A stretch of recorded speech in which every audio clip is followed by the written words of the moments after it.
Hi guys, and welcome to a pretty darn interesting chapter.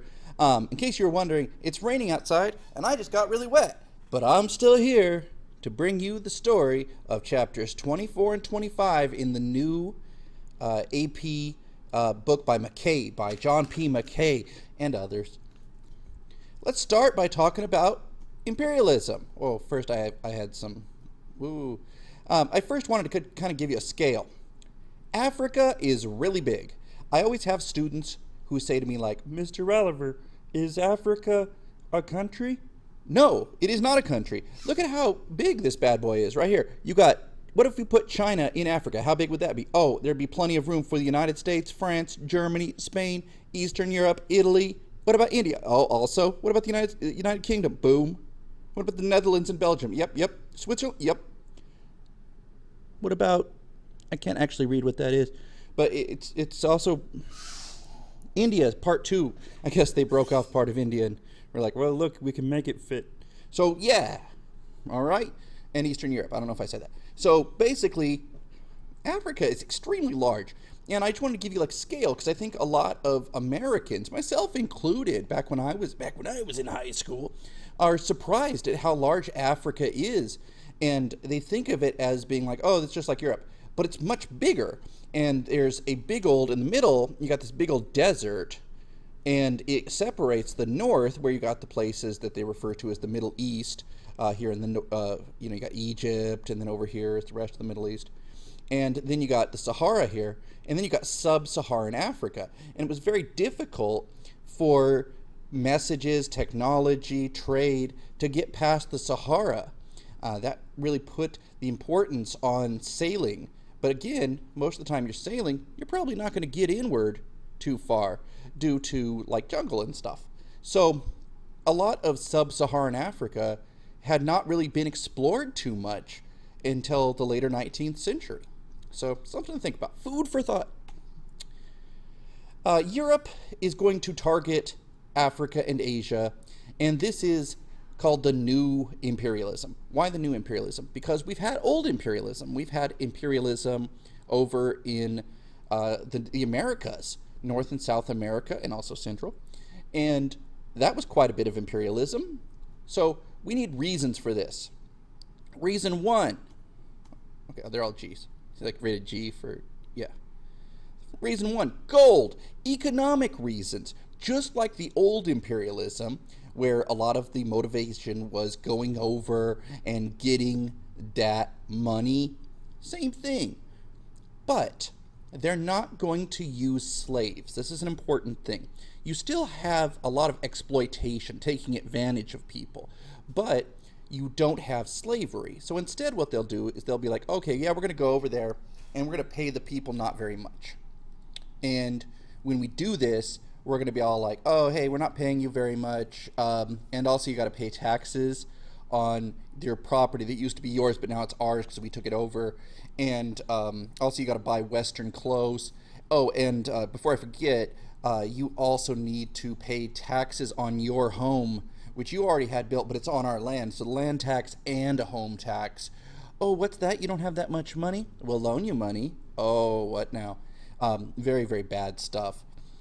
There's a lot of natural resources in Africa as well, such as, but not included to, such as rubber. You have jute, which is a thing you can make things with. You have diamonds in South America. You do certainly have gold and silver. And I have a phone call, so just a second. That was very exciting. I got a phone call because our dog freaked out because it's raining and there's thunder and stuff, and he went into the neighbor's house next door. Under the fence. He went into their yard. Anyway, he's okay. Don't worry. So another thing, guns. Guns are a big reason for imperialism. Now you say, huh? Guns allow the Europeans a massive advantage over the relatively simplistic weapons that the Africans and the Asians both had. Guns also are mechanical, right? Hey, remember when I said that the Industrial Revolution is a really big deal? There's a reason for that. Because you can use factories to produce virtually anything, produce more of them, of a higher quality, very fast. The Europeans now had guns just coming out their guns. They've got guns everywhere. And they have a new gun called a machine gun. And the first machine gun is called the Maxim gun, in case you're keeping score at home. But they had that now, an automatic machine gun. It gives them massive advantages here and allows them to get in further than they would have, because maybe they're not stopped by armies in Africa or Asia anymore. God, another reason. God. Why are people going over there? Well, it wasn't all selfish economic reasons. There were people who, like, just straight up were like, oh, hey, we want to bring the good word of Jesus to these non-Christians. They probably wouldn't have even said that. They probably would have said something a little more offensive, like savages or primitives or something. So there were people going over there for a relatively good reason. Maybe they want to stop the slave trade and help these guys. Maybe they want to simply expand the ministry. So those guys weren't all bad. It wasn't all like economic exploiters and stuff. And finally, glory, or prestige, is I believe the term that the textbook uses. The idea that colonies, having more people under your control, made you a great nation. Doing it for, because you want to get props from other people. That's glory. So let's start with gold. Africa is seen as a good source of natural resources. Their population is seen as a huge, untapped market. Think of all the things we can sell to these guys. There are so many people that could be buying stuff from us in Europe. What, they don't wear clothes, or they don't wear our style of clothes? That's okay. We'll go in, we'll force them to, and then we'll sell things to them. And what's more, they have stuff there, and we can sell it to people in Europe. Oh, you never heard of a banana before? What now? Here's a banana. Footnote, yes, I know, bananas were not brand new. I was ad-libbing. But it was still more common now that you have this imperialism and you have even more banana production. Here is an ad that says, buy empire goods from home and overseas. This is representing England, a tiny little island. Napoleon once called them an island of shopkeepers, and he was using that as a derogatory term. But look at them now. The phrase begins that the sun never sets on the British Empire. And it's quite accurate if you really think about it, because no matter where you are in the world, somewhere there is a British-controlled colony where it's daylight. That's impressive for a tiny little island of shopkeepers. What's that? Well, I mean, I know. I was asking myself. It's tusks. A lot of these things that we're going to... Okay, there's no way of talking about this without getting into the awkwardness of the racism of it all. And on top of the racism, you're going to have a lot of problematic things, such as, oh, hey, let's slaughter animals and take their tusks and use that to make ivory things. Because there's going to be a big market for it over in Europe, because it's a curio. It's a little bit different. So there's no way around it. In many ways, chapter 24 is an ugly chapter. This might sound familiar. Lipton's teas. I've heard of Lipton. Of course, this is not from Africa. This is from Asia, representing when the British busted their way into India and started selling tea all over the world. It became a national pastime to drink tea in Britain. Prior to the age of imperialism, it wasn't really a big deal, but it is now. What about that handsome fella? Well, that's Cecil Rhodes, and frankly, he's not he's not a nice man. He is a British businessman, mega rich. Okay, mega rich. He wants to have as much British control over Africa as possible. He sees it as a huge economic opportunity. So, he encourages it. He pushes for it. He uses his wealth to push for more exploration and more exploitation of the people. Again, not a nice man, necessarily, unless you say, well, he became rich and successful, and he started a scholarship. You might have heard of a Rhodes Scholar. It's a big deal to get that. That means you're like top flight as far as that sort of thing goes, as far as education goes. That's Cecil Rhodes. He's most identified with South Africa and diamonds. Here is a Cecil Rhodes quote to get a little picture of him. This is a political cartoon with his feet stretching across the continent of Africa. So here is another problematic type quote. He says, "Whites have clearly come out on top in the struggle for existence. Within the white race, the English-speaking man has proved himself the most likely instrument of the divine plan to spread justice, liberty, and peace over the widest possible area of the planet. Therefore, I shall devote the rest of my life to God's purpose and help him to make the world English." So we got a little bit of social Darwinism there, which wouldn't have been out of character, especially with wealthy 19th century types. And we have a little bit of nationalism, because he thinks the English are the best of all of the whites. In fact, there's another quote where he once says that if you were born English, you have won the lottery of life.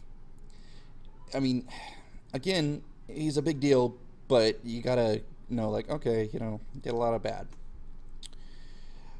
Diamonds were discovered in southern Africa. Is that why you were just talking about Cecil Rhodes? Yeah.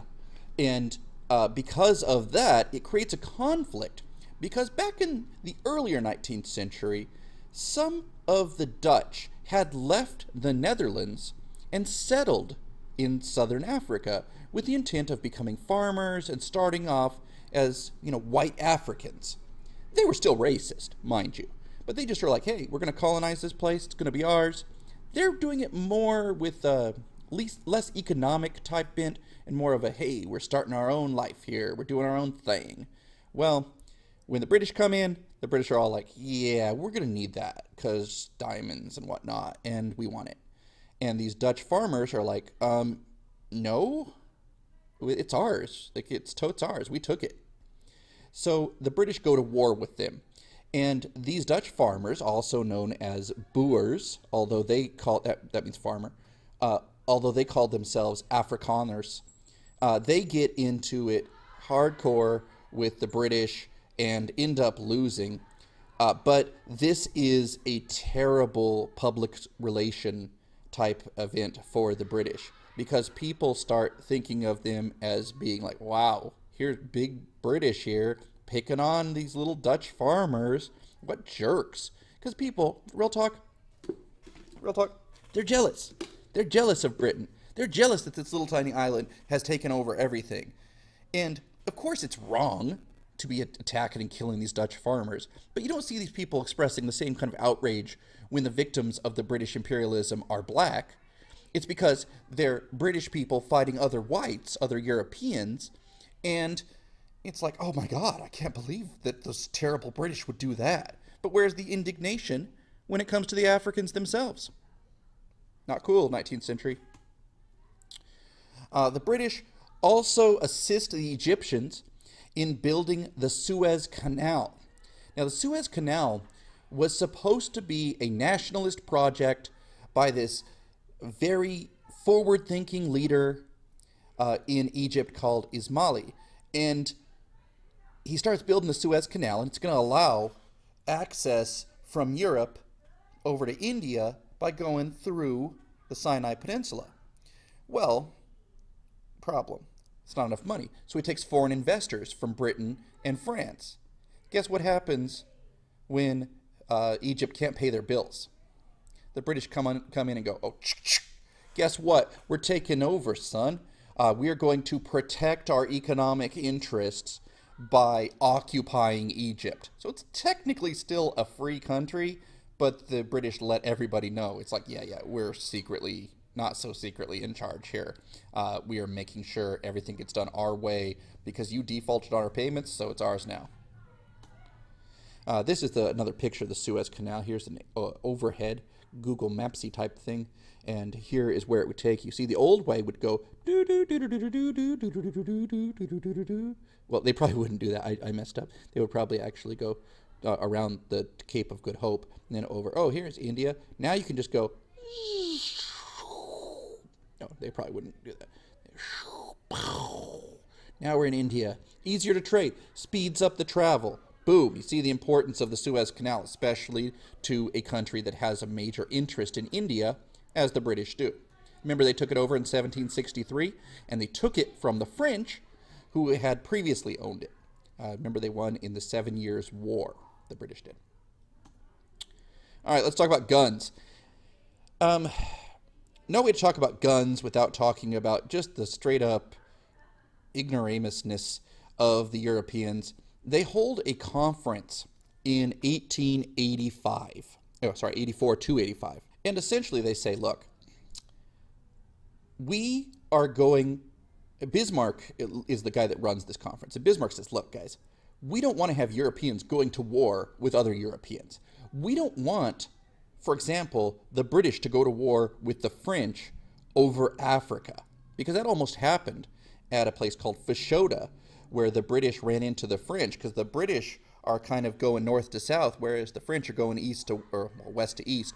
And it becomes very much oh, hey, so who's going to back down? As it is, the French end up backing down, but Bismarck's like, can't have white people fighting over this, racism, etc. So he says, look, let's all come together and have a meeting. How many African nations are invited? I mean, there were African nations, right? Yeah, sure. Look at this political cartoon. Really, really white. See the implication here is the Africans weren't invited at all. So this guy's an unwanted observer for this meeting. Not a single African nation is invited.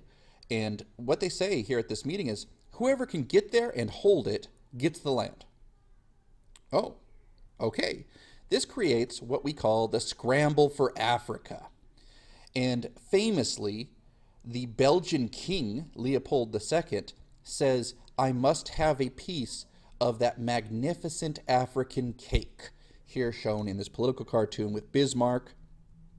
Notice we're going back in time just a tad bit here, because we were talking about, in the other chapter, we were talking about William II taking over in 1890 and no longer wanting Bismarck to have any influence.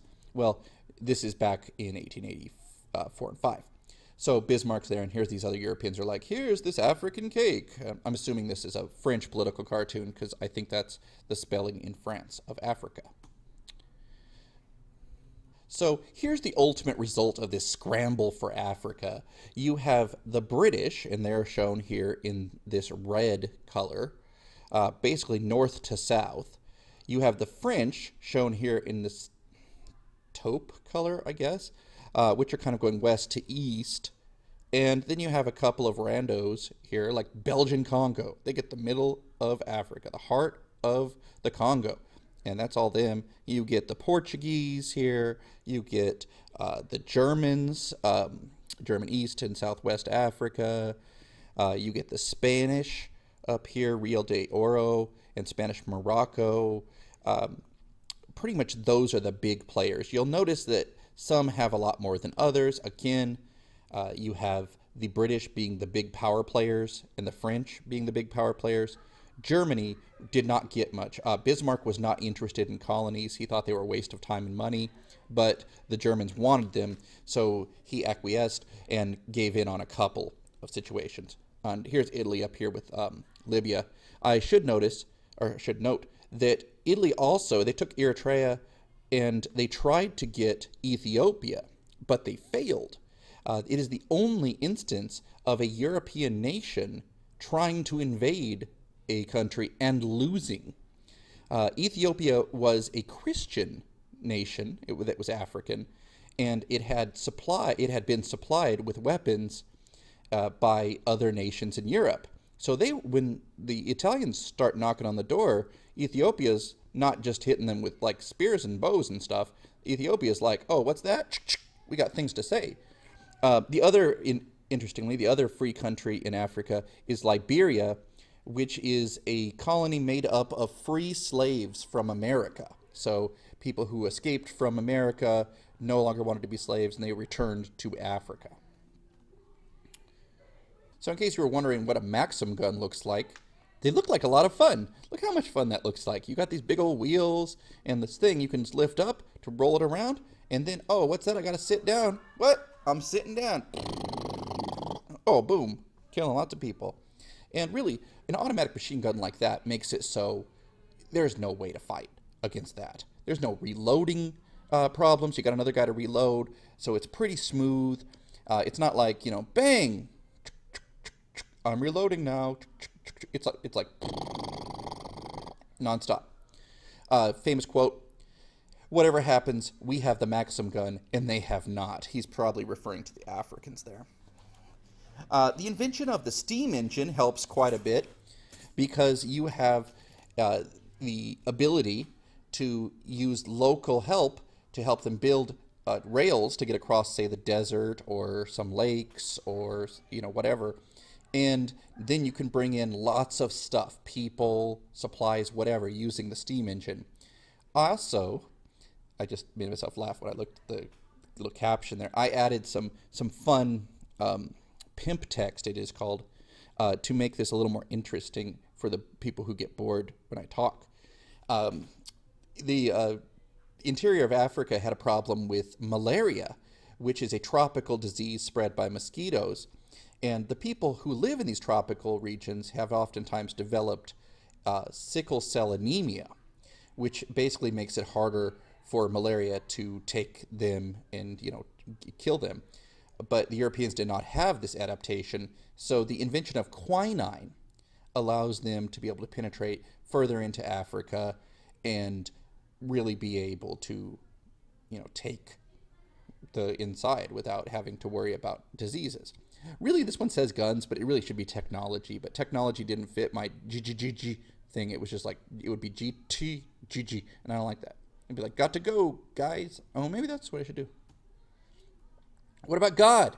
Missionaries and other humanitarians traveled to Africa to save souls. Perhaps the most famous one is Dr. David Livingstone. I know it's Livingstone, but he's British, so he's like Dr. Livingstone. He explored uncharted Central Africa, did all kinds of work trying to report on and abolish the slave trade. He genuinely seemed to have good intentions. He's also a missionary, considered a national hero in many ways for this sort of thing.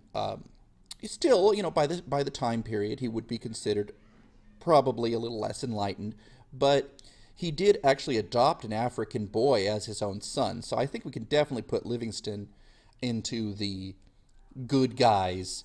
Maybe not the most, like, hey, everyone's equal type guy, but definitely much more in that camp than, say, your Cecil Rhodeses.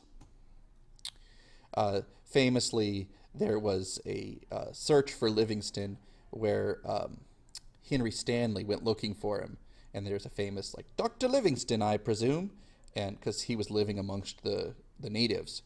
And that's a famous quote. I just want you to be culturally literate there in case anyone ever brings it up. I want you to be like, oh, they're referring to David Livingstone and the fact he was out without any communication for a long period of time, and they sent out people to look for him. Oh, yes, that's when he encountered Henry Stanley, of course. What about prestige? Well, there's guys that say, if you do not have colonies, you ain't nothing, which is to say, you are not anything. You're a loser. Loser. So what we need is we need to have a great nation. We need to have as many people under our control as possible to prove that we're great. Again, this ties into social Darwinism. If you can conquer them, you should. Because if they beat you, that means you're weak. And if you beat them, that means you're strong. Its proof is in the pudding. This is a political cartoon that shows England, who has a lot of colonies. They definitely had, they started with the old imperialism and they just started adding more with this new imperialism.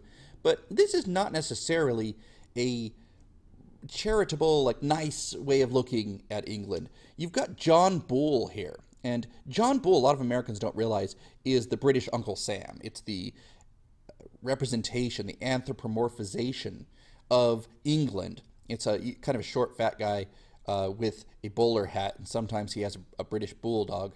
And here his head, it is even labeled England, in case you didn't get that it was just supposed to be John Bull. He has this, like, monster sea thing, and he's got all these little arms, and every single one of these is labeled as a different English colony. So you've got India, Canada, Jamaica, Egypt, Malta, etc. So you see, it's not necessarily a positive thing. It's showing them as being greedy and monstrous. But again, probably other countries thinking, like, oh, they're terrible. I wish I was like them. So there's your John Bull versus your Uncle Sam. In case you were wondering, our guy's tall. Our guy's kind of skinny. Their guy looks more like a dude that you'd want to hang out with. And he has a dog. Oh, surprise plot twist. Boom. Now, another thing. We had GGGGR, racism. And this is the whole idea that the white race is superior to the inferior and colored races. And that the white race should take its rightful place at the head of the table, metaphorically, the table being the world. And it comes out of junk science around the end of the 19th century that, again, comes out of a junk philosophy of social Darwinism. The idea that you can apply Darwin's rules of survival of the fittest to humans. Two problems with that. Number one, Darwin never actually said the words survival of the fittest. I know everyone claims he did, but he didn't actually say that in his book. He said if you're able to like mate and then spread your genes to the next generation, then you have favorable traits. Humans, he was like, oh, that doesn't even work with humans, because he was talking about animals. With humans, we make all kinds of terrible decisions as far as who we date and stuff. Think about some of your exes. Anyway, this survival of the fittest thing was not ever intended to be applied to humans, but it was in the late 19th century, and these scientists start saying like, well, see how Europeans, they got skeletons that look like this. See the skull. Whereas animals have ones that look like this, and black people have ones that look like this. You might be like, whoa, that's hecka racist. Yeah, it's in the racism section. Okay, so yes, racism was a major problem as far as imperialism went, and it was a major motivation in said imperialism. So, sorry, but it's a thing they believed back then. Of course, we talked about this in class, and I'm sure anybody who's watching this probably remembers, but there was this concept of the white man's burden. That is to say that the white race had a duty to civilize the primitive people of the rest of the world, because the whites were on top, and they were so great and wonderful that they had a duty to bring in these lesser beings and to help them. Famous poem, of course, is Rudyard Kipling's White Man's Burden, and I gave you a couple of stanzas here. The first, and I believe the fifth or fourth, take up the white man's burden, send forth the best ye breed, and your best sons, the best sons you can make as a good white man. Go bind your sons to exile, to a place that they wouldn't want to go, to serve your captives' need. That's going to be referring to these colonies. To wait in heavy harness on fluttered folk and wild. Fluttered means like flighty, ditzy, wild, uncivilized people. Your new-caught, sullen peoples, half devil and half child. So if there was any question like, oh, is that racist? Yes, that's racist. Another stanza says, take up the white man's burden, the savage wars of peace. Little irony there, because a war to take over a colony might be very savage, but you're doing it for a better purpose, Europeans. That was at least the idea, that the Europeans were doing it for this noble reason. Fill full the mouth of famine, in other words, end famine, end a lack of food there by feeding people and using agricultural techniques from the agricultural revolution, and bid the sickness cease, in other words, making sure that people were well, bringing Western medicine. And then, when your goal is nearest, the end for others sought, watch sloth and heathen folly, bring all your hope to naught. In other words, just when you think you're almost done, they're going to screw it up anyway. It's a little diss towards the people that you're trying to help, and just to let the Europeans know, like, hey, this ain't going to be easy because these people are really ignorant.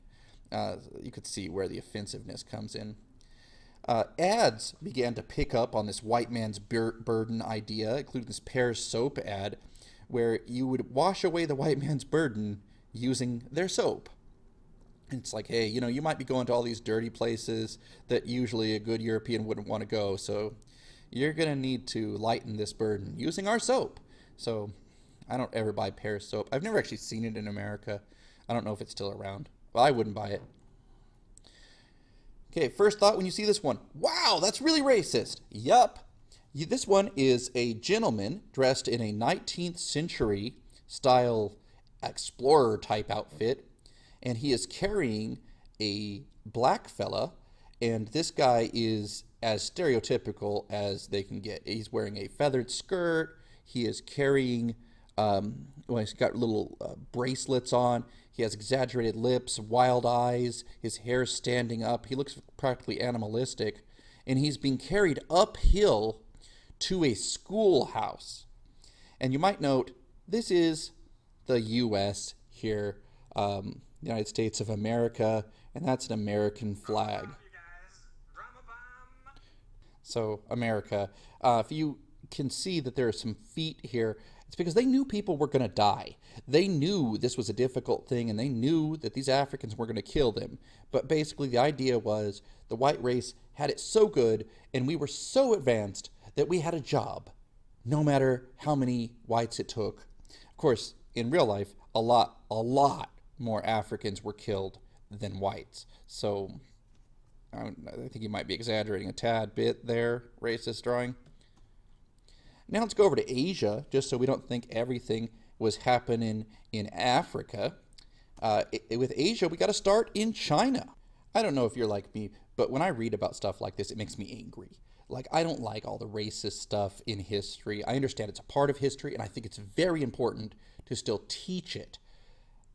Having said that, I don't like talking about it because it makes me, as someone of European descent, feel guilty. Okay, that's my guilt I have. I didn't do it personally, but I feel bad about it.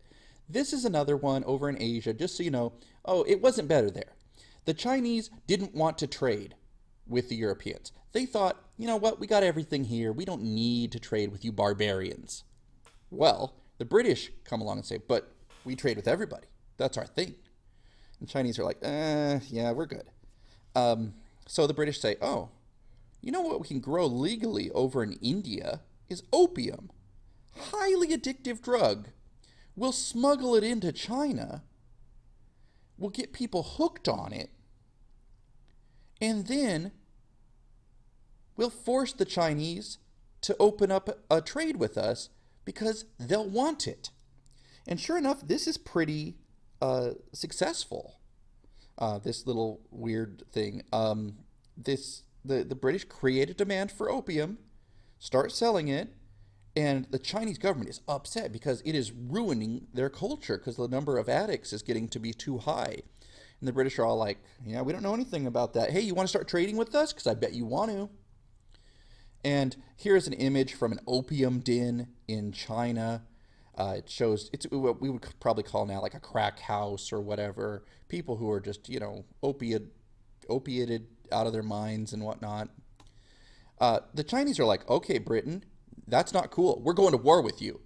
So the British are, for all intents and purposes, going to war with China for the ability to sell drugs. I mean, there's no two ways about that. Yes, the British don't just want to sell drugs, but they're like, hey, selling drugs is a really good racket. We're making a lot of money, and the people really keep wanting more. And the Chinese are like, yes, because they're addicted to the drugs that you keep selling to us. And the British are all like, oh, well, whatever, they want it. So let's do this.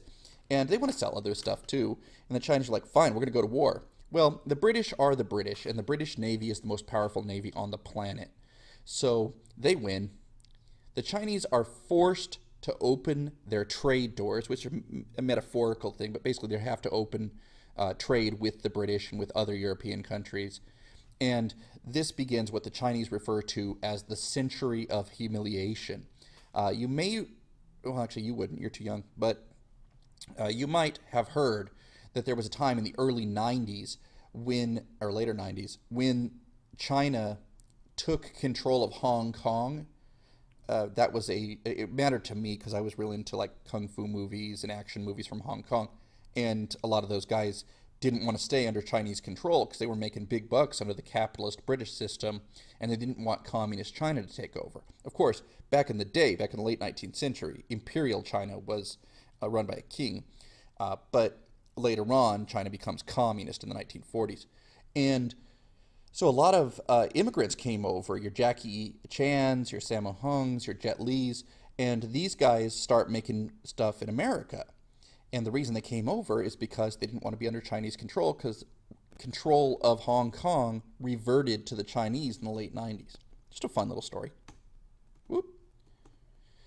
Here is a racist picture. This is China, and you've got caricatures of Queen Victoria, England. You've got a German here, probably William II.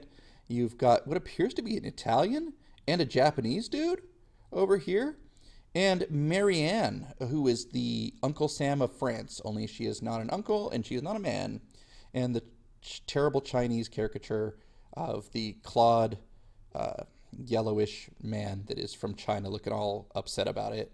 Again, no way around it. This chapter is about a very racist period in history, and I apologize on behalf of Europe. The Chinese did revolt in the late 1890s, in 1899. A group called the Fist of Righteous Harmony encouraged its followers. It was a kung fu school. No, it wasn't kung fu, but it was martial arts. And they said, hey, we got to kick these foreigners out, because they were upset. The foreigners were over here in China. They were bringing Christianity. They had humiliated them. And they taught a discipline that supposedly could reflect bullets, or you would not get hurt by a gun. This did not work. But for a brief period, the Boxer Rebellion takes place, and they call it the Boxer Rebellion because they don't know what to do with these martial artist guys, so they just call them boxers. And it is a rebellion against foreigners. Once the British bring in reinforcements to China, they crush it. But it is a notable event, and there's been much written about it. What about India? Well, like I said earlier, the British had been in charge of India since 1763. Well, in 1857, Indian soldiers who were working for the British started getting upset. There was a rumor that the British had introduced a new rifle. That wasn't a rumor, actually. They knew that part. It was the Einfeld 303.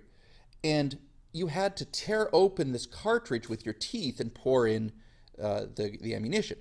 And supposedly, the British had coated this in beef and pork fat. Now, this is probably not even true. But the important thing is, the Sepoys thought it was true. And you say, well, okay, that's kind of gross, but what's the big deal? Well, what are the major religions in India at this time period? You've got Hindus and Muslims. Hindus, cows are sacred. Eating beef or getting into contact with beef fat would be extremely offensive. Likewise, with Muslims, pork is considered unclean, and you wouldn't get involved with that. So they felt it was a slap in the face against their culture by these foreign invaders. There had also been this legend that after 100 years, the British would leave. The British did not leave. They had not left. Didn't show any signs of it. So they were like, oh, well, let's speed things up. So there was a rebellion. Once more, the British managed to crush this rebellion when they bring in reinforcements. And after that, the British have more of a hand in running India. This is a picture of some of the Sepoys, some of the Indian soldiers in the British Army. This is a picture that ran in a British paper of Britannia, again another symbol of Britain, attacking and killing all these Indians. And at the bottom it says justice. I mean, in response to the rebellion where British people were killed, I mean, the origins of it are maybe a little suspect, but they certainly felt they were entitled to get some revenge there. Sepoys, the leaders of the mutiny, were executed publicly, and the British never had another big problem like that of an armed revolt. So what was good about imperialism, both in India and in Africa? Well, good things. They brought industrialization to places that didn't have it. That's good. They brought railroads, which sped up communication and shipping between different places. They brought the telegraph, which spread international communication. They brought medical advances. They brought the British legal system that made all kinds of a difference. Education, which brought with it, science advances and all philosophical things and all that. All of those are important. The bad things, they destroyed the local economy. Pretty much, they destroyed the local economy. The Indian princes that had been in charge were depowered and robbed. I mean, there's not much way around that. They deforested the forests of India. They forced people to grow cash crops, that could not be eaten, and then they wouldn't pay very much for them. And then the people were supposed to buy food with the money that they earned from their cash crops, but they were cheated, so they ended up oftentimes not getting enough food. It's an awful thing that happens. For example, they'd be forced to grow indigo in a certain village, and then the British would be like, oh, okay, we're going to pay you this much. And the Indians are all like, you said you were going to pay us twice as much as you just offered us. And the British are all like, oh, what are you going to do about it then, huh? I guess you're going to not sell it anywhere else because that's not allowed, so I guess you're just going to have to take our offer. And they're like, oh, okay, we'll do that. Then they're like, can we have some food? And the British are like, sorry, you don't have enough money for that. Pip, pip, cheerio, out. So you can see where that would be a problem. This picture, I think, sums up British control of India. You've got a very arrogant-looking Brit getting a pedicure, I guess, and having by an Indian guy and having another guy fan him. The whole thing is pretty offensive. Of course, in the happy news, Gandhi will eventually show up, and in the early 20th century, he will begin using nonviolent tactics that will later inspire guys like Martin Luther King to protest the British. He will end up being very successful after World War II in talking the British into leaving India.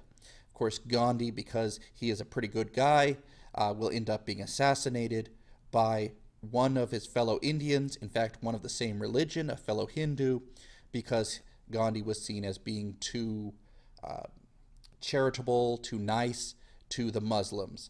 And one of these Hindu extremists didn't like that. He was like, oh, no, you're no good at all. So, sad story. But India is independent by 47, so that's good. I'm going to stop there, and then we're going to roll into the Great War.